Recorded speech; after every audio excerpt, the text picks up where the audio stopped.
Kan mga baretang kinalap, kan pinagsarong puwersa, kan News Center, asin Mega Force Patrol. DCGB Bareta alas 12. DCGB Bareta alas 12. Mga pinakahuring pangyayari sa Kabikolan, sa nasyon, asin ibang parte kan kinaban. Ibabareta na ngunyan. DCGB Bareta alas 12. Ngunyan, ang sa inyong tagapagbareta. Marhay na ito, ako si Morgan para sa DCGB Bareta alas 12. Kaya ba naman si Gina Ritter Lee. Maray na ito po sa Indogabos, maray na ito Morgan. Kunyan sa pamayo, kan mga bareta sa lado lokal. Daimalangkaw sa sarong metrong Ukol, posibleng maeksperiensyahan sa nagkapirang kadagatan sa Rehiyon Bicol, sigun sa FIVOLCS. DOH Bicol isinilebrar ang ika-51 Nutrition Month sa Camarines Sur. NIA Bicol bubuksan sa Giraray ang 29 pesos kada kilo kan bagas sa Naga City. DTI Bicol pinunana ang duwang aldaw na capacity building para sa mga lokal na gobyerno asin stakeholders sa Legazpi City ngunyan na aldaw. Mga headlines sa lado nasyonal. 16 na bagyo posibleng lumaog sa nasyon bago matapos ang 2025. DOT pigdodoble kayod para madagdagan ang nakrear na trabaho. Kamara de Representantes pig-ilihir an man iba-ibang komite. Bagong testigo sa kaso kan mga nawawarang parabulang nagbutwa sigun sa DOAJ. Sa ibang nasyon, 30 nagadan sa mahiwasan na pagbaha sa China. Sa lado ng sports, Pilipinas na ilinyada sa makusog na team sa AFC Women's Asia Cup. Ngunyan ang mga detalyes kan bareta sa lado lokal. Ang baretang ini hatod sa Indukan. Plemex for Kids. Mommies, agapan agad ang ubo at plemang nakabara. Pambatang lagundi. Plemex! Nagpaluwas din abiso ang Philippine Institute of Volcanology and Seismology of FIVOLCS manungod sa minor sea level disturbance na mae-eksperyensahan sa mga kadagatan na nakahampang sa Pacific Ocean. Basado sa ipinalawas na Tsunami Information No. 2 kan ahensya, posibleng maghalangkaw ang alon na dai masobra sa 1 metro sa man iba-ibang parte kan kadagatan kan nasyon kung sain kaibahan digdi ang mga kadagatan kan Albay, Camarines Sur, asin Norte, Sorsogon, asin Catanduanes. Sigun sa FIVOLCS, posible ining maeksperiensyahan bandang 1:20 sagkod alas 2:40 nin pagkahapon, mantang posible man ining magpadagos nin pirang oras. Pig-abisuhan man ang publiko na dai magrani sa mga kadagatan kan mga nasabing lugar asin magpasiring sa mga halangkaw na lugar ang mga residentes na nasa coastal areas. Mientras na ang mga tagsadiri nin mga bangka na nasa pier, estuaries o mga baybayon, and pig-abisuhan man na isecure ining maray asin irayo sa mga waterfronts. Katakod ka ini nagpaluwas man nin abiso ang Albay Provincial Disaster Risk Reduction and Management Council or PDRRMC, partikular na ang mga coastal barangays kan munisipalidad kan Rapu-Rapu asin syudad kan Legazpi na baging maikmat sa mga unusual na mga alon. Katakod ka ini nagpagirumduman ang ahensya sa publiko na mag-antabay sa mga lehitimong impormasyon asin magsunod sa abisong ipigpapaluwas kan PDRRMC asin kan FIVOLCS. Ang baretang ini hatod sa Indukan. Red Horse Super, ang shot ng tropa. Isinilibrar kang Department of Health Bicol Center for Health Development o DOH Bicol CHD ang ika-51 Nutrition Month sa paagi ng Nutrition Month Fair kang nakaaging aldaw sa Robinson's Place, Naga City, Camarines Sur. Sigun sa ahensya, ginibo ang nasabing fair ang maiba-ibang serbisyong medikal arog kang distribution nin micronutrient supplementation para sa mga bados as in lactating women, health and nutrition education sessions para sa mga jóvenes as in wellness counseling para sa mga seniors. Sa iyang mensahe, pinanumisa ni DOH Bicol OIC Regional Director Dr. Rosa Maria Rempillo ang commitment kan ahensya sa pagpapakusog nin mga community-focused nutrition initiatives. Apwera ka mga nasabing aktibidad na idistribuir man kan mga pamilyang partisipantes at mga seedlings sa pakikipagtabangan sa Department of Agriculture tanganing mapromotir and promote backyard farming as in sustainable food production. Ang baretang ini hatod sa Indukan. Artisan Joint Supplement. Bumabagal ang galaw dahil sa joint pain at arthritis. Mag-Artisan. Bubuksan sa giraray ka National Irrigation Administration o NIA Bicol sa Panganiban Drive, Naga City ang 29 pesos kada kilong bagas para sa publiko sa aga. Hulyo 31, ngunya na taon, poon alas 8 nin pagkaaga. Sigun sa NIA Bicol, kaibahan ninda ang Department of Agriculture o DA Bicol sa nasabing aktibidad kung sain gigibuhon man digdi ang pagbabakal or pagpabakal nin mga baratong gulayon asin man iba-ibang lokal na produkto hali sa mga DA exhibitors. Bilang parte kan padagos na serbisyo kan ahensya, available man ang baratong bagas sa mga opisina kaini sa Santa Lucia, Magarao, Handong, Limbanan or Limmanan, Del Carmen, San Jose, Santa Elena, Iriga City, sa Camarines Sur, Daet Integrated School, Governor Panotes Avenue, Daet, Camarines Norte, Buhatan, Sorsogon, asin sa Sorsogon City, asin Catanduanes Satellite Office. Pagirumduman ka NIA Bicol sa mga konsumidores na magdaranin sa diring eco bag, magsulog nin komportabling bado, asin limitaran na sagkod 10 kilos na bagas sana kada persona. Ang baretang ini hatod sa Indukan. Plemex. Pag may ubo o hika, Plemex agad. Basta lagundi, Plemex. Namidbid na ang tagsadiri kang nadiskubring putol na kamot kan sarong lalaki sa barangay Bagong Bayan, Masbate City na nakuha kang nakaaging aldaw. Sigun sa Masbate City Police Station o CPS, kinumpirmar ang pagkamidbid kan biktima kan sa iyang live-in partner matapos ng personal ng mahiling ang hawak kaini sa La Eternas Funeral Homes. Na-identifikar kaini ang kamot dahil sa mga tattoo kaini sa rumburak na parehong braso asin pangaran na Jamich 03 sa toong braso na pinagsalak na pangaran ninda bilang magkarelasyon. Magigirumduman kang Hunyo 28 sarong concerned citizen ang nag-apod sa hepatura kang pulisya kung sain ipinaabot na may 2 personang nakasakay sa motorsiklo ang nagwalat ng sarong thermo-chest sa nasabing lugar. Tulos man nagresponde ang mga otoridad asin nahiling digdi ang putol na parte na braso kan sarong persona.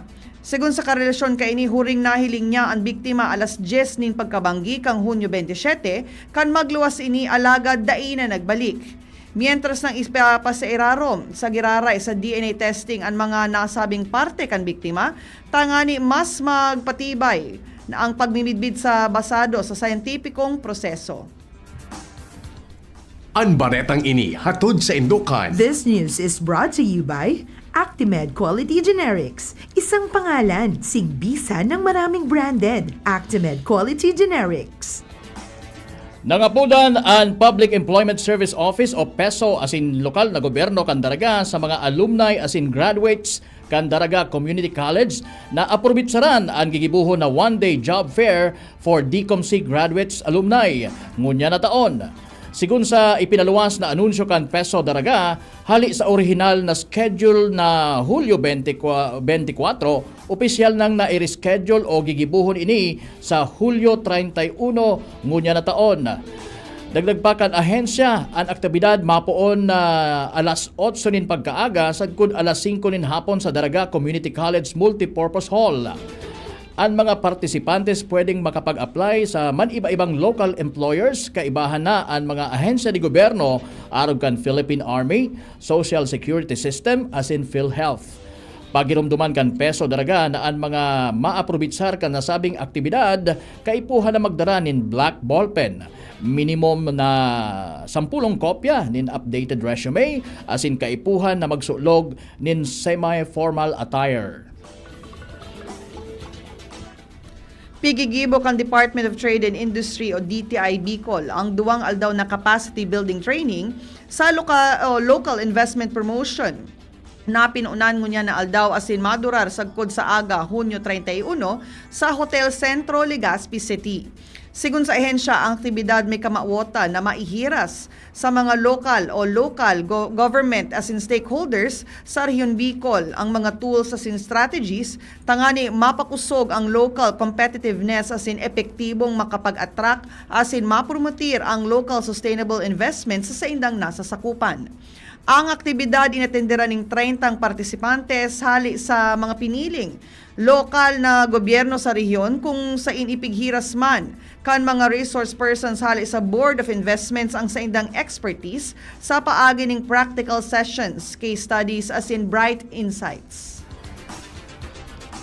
Ipigbubusol ni Legazpi City Councilor Butch Lucila ang pag-amyendar kan Section 10 kan existidong City Ordinance Number 14-0010-2017 o an the ordinance regulating the installation and maintenance of utility poles and distribution lines of various utilities in the city of Legazpi. Katakod kan ginibong regular sesyon o regular na sesyon kan Sangguniang Bayan kasuhapon. Sigun kay Councilor Lucila na pamayaw kan Committee on Public Utilities and Energy, kaipuhan na mas pakusugon ang implementasyon kaini tanganing mas maging disiplinado ang mga may tagsadiri kan mga wires sa palibot dahilan ta nagiging peligro naman ini sa publiko, partikular na sa mga motorista as in bypassers. Dagdag pa niya na apwera sa wara nin ngipon ang implementasyon ka nasabing ordinansa, kaipuhan na maideklarar na nuisance o sawong-sawong na ang mga ini sa palibot. Kaipuhan na mahalangkawan ang mga penalidad para sa mga kumpanya na nagbabayular ka ini patinaan or patinaman ang suspensyon kan sa indang mga business permits. Tulos na nagpaabot nin asistensya ang Department of Social Welfare and Development o DSWD Bicol sa mga biktima ng tree-fall incident sa Barangay Padang, Legazpi City kang Hunyo 28, 2025. Magigirumduman na sarong public utility van na may 17 pasahero ang natumbahan ng kahoy sa Maharlika Highway na nagresulta sa pagkagada ng sarong persona as nagkapirang mga lugadan. Kang nakaging aldaw binisita kan mga personahis kang ahensya ang pamilya kan biktima, tanganing magpaabot nin pinansyal na asistensya sa burial support. Ipinaabot man kang ahensya ang asistensya sa mga pamilya kang duwang na ospital na biktima, kaibahan ng medical aid para sa laboratory test asing pending surgeries. Ang gabusman apektadong pamilya ang nakaresebe ng psychological support bilang tabang sa saindang emotional trauma. Gadan ang sarong 40 anyos na persona na residente kan Barangay Padang, Legazpi City kasulod kan insidente nin hit and run sa Barangay Bigaa kasubagong maagahon ngunyan aldaw. Sigun kay Legazpi City Police Station o CPS spokesperson Police Executive Master Sergeant Carlos Panya, bandang alas 12:45 nin pagkaaga kan may nagraning concerned citizens sa 2 mobile patrol officer kan ahensya manungod sa critically injured na babae sa kahalabaan kan tinampo kan Barangay Bigaa. Nakuha ang biktima na nakahigda sa gilid kan tinampo na putol ang tuong bitis kung saan pinagtutubudang kausa ini kan sharp steel fence na nasa tulay sa lugar. Sa inisyal na investigasyon, pinagtutubudan na ang biktima nakaladkad nin nasa 10 metros hali sa impact site. Tulos man na naidara ang biktima sa Legazpi City Hospital, alagad idineklarar ining wara na nin buhay kan attending physician. Nangangapudan man or sangunyan ang mga opisyalis kan Legazpi CPS manungod sa pagkakamidbid kan suspect tangani makua ang hustisya kan nasabing biktima. Nagpaluwas ng abiso ang Tabaco Water District o TAWAD manungod sa water service interruption na mamatayan ngunyan na aldaw alas 9 ding pagkaaga sagkod alas 5 ding pagkahapon. Sigun sa distrito dahilan ini kang troubleshooting as in declogging kan transmission line sa Parok 6 Marirok Sitio Nagsipit, Tabaco City. Dagdag pa kan TAWAD, posibleng maeksperiensyahan ang kulang o warang supply ng tubig sa nagkapirang parte kan nasabing syudad. Hagad man kan distrito ang halawig na pagsabot sa mga apektadong residente kang nasabing water service interruption. Asin yan ang kabilugan kan mga bareta sa lado lokal, sa lado nasyonal, asin iba pang maiinit na mga bareta sa sabuyang pagbabalik. Ubo ng anak, nakababahala, baka plema. Para dyan, Plemex for Kids ang pambato ko. Ang Plemex for Kids ay gawa sa lagundi. Tinutunaw at pinalalabas ang plema. Ginhawa para sa bata, peace of mind para kay mommy. Camille Prats Yambao po, nagfi-flex for Plemex. Pambatang lagundi, Plemex! Vitex Segundo L is the generic name of Plemex for kids. If symptoms persist, consult your doctor. Mommies, agapan agad ang ubo at plemang nakabara. Pambatang lagundi, Plemex! Coronavirus ba ang hadlang sa pag-aaral ninyo? Andito na ang Southern Luzon Technological College Foundation Incorporated ay gumawa ng hakbang sa mga gustong mag-aral sa junior, senior high school at kolehiyo. Ang SLTCFI ay handang umagapay sa mga mag-aaral upang may pagpatuloy ang kanilang pag-aaral at pagharap sa new normal o sa makabagong panahon na ating kinakaharap. Sila ay nag-o-offer ng flexible blended learning o online or offline/modular classes. Kung may sapat na gadget o may maayos na internet connection, maaari niyang piliin ang online classes. At kung ang estudyante naman ay walang sapat na gadget at walang maayos na internet connection, maaari niyang piliin ang offline/modular classes. Sa ganitong paraan, malaki ang matitipid ng mga magulang, wala na silang iisipin na pamasahe, baon at iba pa na kinakailangan. Ngayon, mas magagabayan palalo ng mga magulang ang kanilang mga anak at higit sa lahat, masisiguradong mapaprotektahan pa sila sa mga pwedeng masagap sa labas tulad ng COVID-19. SLTCFI course offered junior high school, grade 7 to grade 10, senior high school, grade 11 to grade 12 with academic track, STEM, GAS, ABM, and HUMSS. College, Bachelor of Secondary Education, majors in English, Mathematics, and Filipino. Bachelor of Technical Vocational Teacher Education Program, Bachelor of Science in Business Administration, major in Human Resource Development Management, major in Business Process Service Management, and major in Financial Management, Bachelor of Tourism Management, Bachelor of Science in Computer Science, Bachelor of Science in Information System, Associate in Computer Technology. What are you waiting for? Enroll now in our online registration. Visit www.sltcfi.com/ENROL. And for more information, please contact us at 0977-147-3488. Basta SL, wow! Bakunang angat, serbisyong dapat. Sa presyong abot kaya at matapat. Lahat ng yan, nasa Rabvax. Nakagat o nakalmot ka ba? Huwag mag-alala. Rabvax Animal Bite Center ang inyong kaagapay para sa pinagkakatiwalaan, mura, ligtas at siguradong proteksyon laban sa rabies. Bukas po kami 8 a.m. to 5 p.m. mula Lunes hanggang Sabado, 8 a.m. to 12 noon naman every Sunday. And on holiday, pwedeng-pwede pati walk-in. Ang aming mga branches, Rabvax Legazpi, Ariner Suite, Sagmin, Legazpi City, near Aleco. Rabvax Ligao, in Barangay Tuburan, Ligao City. Rabvax Tabaco, beside Siga Hospital. Rabvax Iriga, in front of Yusan Iriga. Rabvax Irusin Sorsogon, malapit sa Irusin District Hospital. And now open, Rabvax Masbate, along Municipal Road, Barangay Kalipay, Masbate City. Rabvax Pilar, Rabvax Castilla, Rabvax Piuduran, and Rabvax Cubao, Metro Manila. Like us on Facebook. Maging bakunado at protektado. Piliin ang alagang Rabvax. Red Horse Super! Bakit ang sarap mag-shot ng Red Horse Super? Kasi bawat shot kasama ang tropa. Red Horse Super, ang shot ng tropa. Pinalakas na tropa, pinasuper na Red Horse. Red Horse Super! Drink responsibly. Ayain ang tropa at subukan ang Red Horse Super. Bili na sa inyong suking tindahan. Drink responsibly. Piolo Pascual po. Sa ubo at hika, may Plemex Forte Syrup and bottles. Pero para sa ginhawang kailangan agad, may Plemex Forte Capsule and Blister Pack. Madaling bitbitin, kayang ibulsa. Gawa sa natural na lagundi na tumutunaw at nagpapalabas ng plema. Convenient na, ginhawa pa. Plemex Forte Lagundi in Capsule. Basta lagundi, Plemex. Easy! Vitex Segundo L is the generic name of Plemex Forte. If symptoms persist, consult your doctor.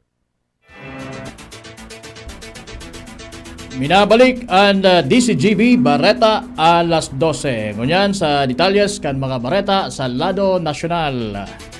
Piglalauman na maabot sa kod 16 na bagyo pa ang posibleng maglaog sa nasyon na puon Agosto sa kod Disyembre kan presenteng taon sigun sa pag-asa. Piglalauman na ang peak sa mga masunod na bulan. Sigun sa Bureau, nasa 2 sagkud tulong bagyo ang malaog sa Agosto, 2 sagkud 4 puon Setyembre sagkud Nobyembre, asin saro sagkud 2 sa Disyembre. Base sa historical records, pirming rarapado nin mas dakol na bagyo ang nasyon sa bulan na Hulyo, Agosto asin Setyembre. Parehong mga bulan man ngunya na taon na posibleng maka-eksperyensya nin mas dakol na bagyo. Pigdodoble kayod ni House Deputy Speaker asin La Union Representative Paulo Ortega ang Department of Tourism para makatabang sa pagpapauswag kang lokal na ekonomiya dahil harayo ang performance kaini kumpara sa ibang nasyon. Ipinunto ni Ortega na malinaw ang sinabi ni Presidente Ferdinand Marcos Jr. may kinaraman sa performance as in accountability sa gobyerno. Apisar kang international promotion asin magastos na rebranding campaign kan DOT, iyo an harayo pa man giraray ang numero kaini kumpara sa ibang nasyon. Kang 2024 nakapagrehistro ang Pilipinas ning 5.95 million na tourist arrivals, mantang ang Thailand igwaning 35.5 million na tourist visitors.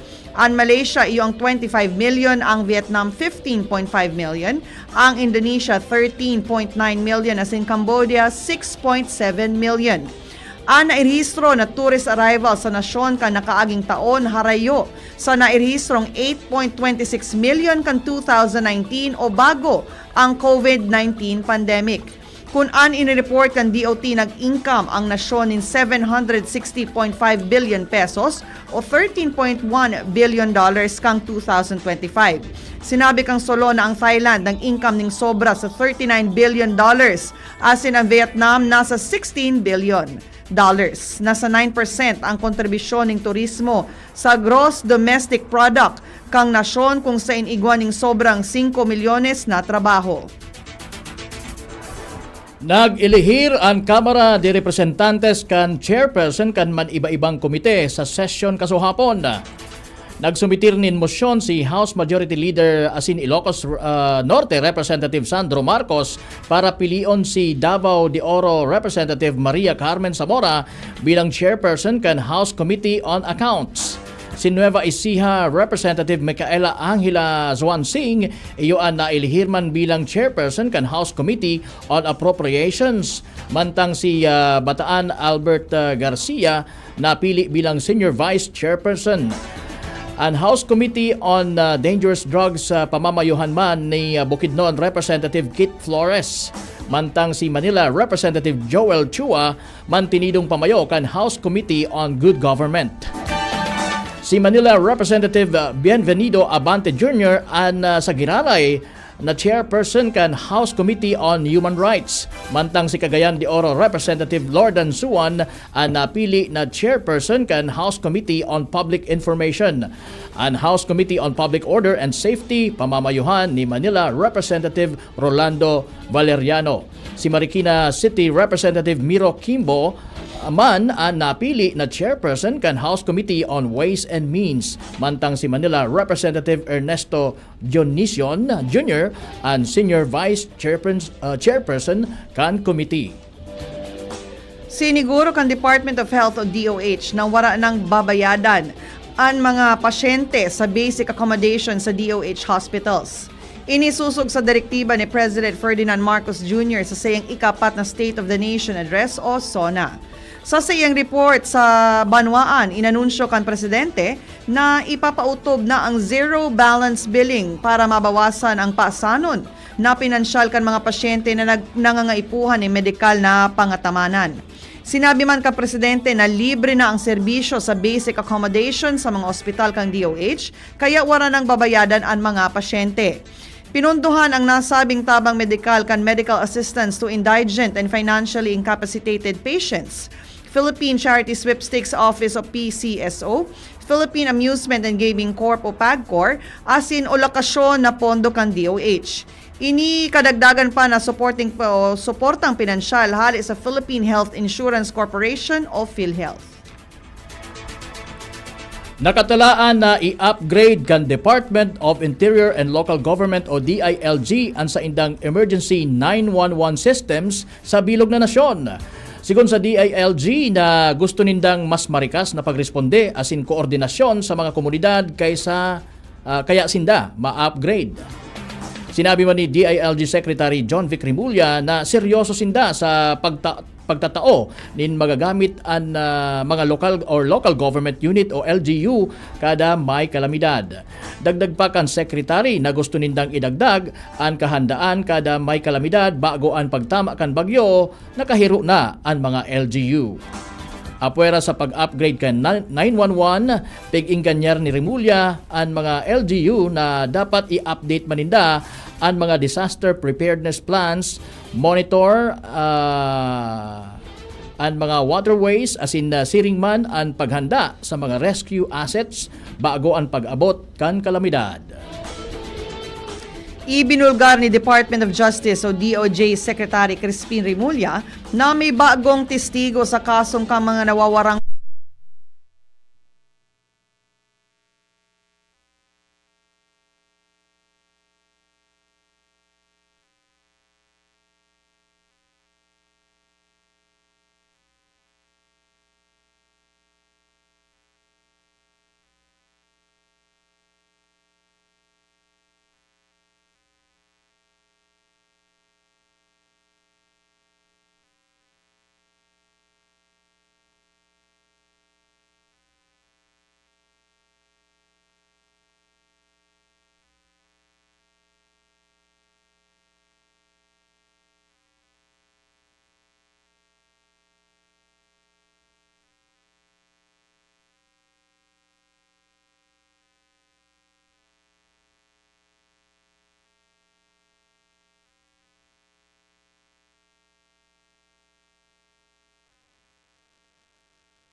Minabalik po kami digdi sa DCGB Barreta alas 12 matapos ang power service interruption.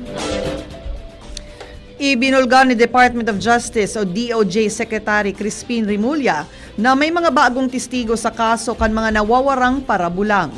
Dagdag pa niya bako sana istorya ang darakang bagong testigo kundi igwaman ining ning pisikal na ebidensya. Mantang hinagad man ni Rimulya kay Philippine National Police o PNP Chief General Nicolas Torre, natanggalon sa investigasyon ang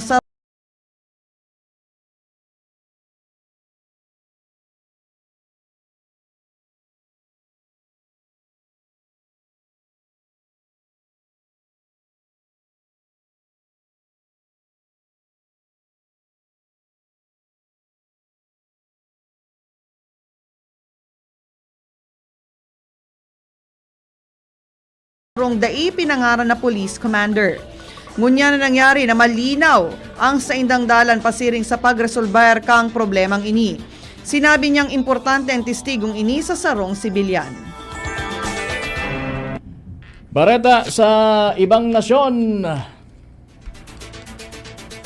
puminakol na sa 30 katao ang nagadan mantang sobra 80,000 na residentes ang pinag-ebakwar dahil sa mahiwasan na pagbaha sa northern China. Sigun sa mga autoridad, 8 katao ang nagadan dahil sa landslide sa Shenzhen City sa sirangan na parte kan China. Nakamati man sinda nin makusog na init nin panahon. Nangapudan si Chinese President Xi Jinping nintulos na pag-rescue asin pipaghanda ang mga residentes sa mga peligrosong sitwasyon dahil sa insidente.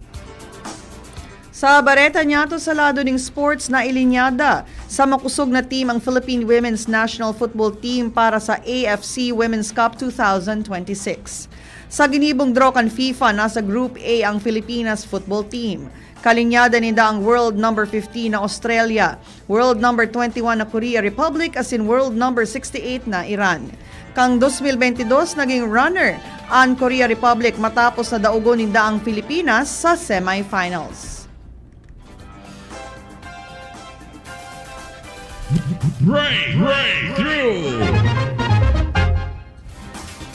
Naimbento kan sarong robotics company sa China ang sarong humanoid robot na pigsasabing pinakainot sa kinaban na may kakayahan na palitan ang sadiring baterya asin nagagana nin warang pundo. 24 hours a day, 365 days a year. Ang robot inapod na Walker S2 na ginibo kan UB Tech Robotics. May dual battery system kung saan mamamatean kan robot na maluya na ang sarong baterya kung sa ining mapasiring sa sarong battery exchange station. Piglalauman na gagamiton ini sa mga pabrika as in production line dahil sa kakayahan ka ining magtrabaho nin duro-diretso kung saan pigsasabing posible ka ining palitan ang manpower kan tao sa nagkapirang industriya. Istorya na iiba. Sarong koleksyon nin mga gintong barya na haloy ng pigtatago kang sarong namayapang kolektor sa likod kan pader kang sa iyang harong ang nai-auction kang Busant Lefebvre Auction House sa Paris sa kantidad ng $4 million o sobra sa 220 million pesos. Ang barya tagsadiri kang 89 anyos na si Paul Narce, residente kang Castigliones, France. Kaibahan sa mga koleksyon ni Narce, ang mga barya puon pa kang Macedonian Empire. Asin ang mga gintong barya halis sa mga panahong na mayo pa sina King Louis XIV, Louis V, Louis XV, as in Louis XVI kan France. Partikular nang espesyal ang mga baryang ginibo bago pa ang pagbitay kay Louis XVI kang taong 1793. Flashback. Ngunya na aldaw, Hulyo 30, taong 1953, inihiras kan John Hopkins Hospital sa Baltimore na nararahay na ang kamugtakan ni Presidente Elpidio Quirino matapos magpa sa irarom sa operasyon para sa iyang gastric ulcer asin iba pang seryosong helang arog kan malaria, pagkapagal sa nerbiyos, asin komplikasyon sa puso, asin bato. Apisar kan sitwasyon niya sa ospital, nagsayuma si Quirino na ipasa ang posisyon sa Vice Presidente asin padagos siyang namayo kan nasyon gamit ang Trans-Pacific telephone. Asin yan po ang katiripunan kan mga baretang nakalap sa nakalihis na anom na oras kan DCGB News Team. Sa ngaran po kan sa indong regular na anchor na sa DCGB Bareta alas 12 na si Bert Nunez. Mga nagsurat kan Bareta, News Director Mar de la Cruz, sin Nicole Gloriane. Ang mga kaibanan ta sa lado technical, Ronald Baldo asin Jerome Martinez. Ako tabi si Morgan. Ako man po si Gina Ritterly. Diyos waray na po sa indong boss. Happy lunchtime!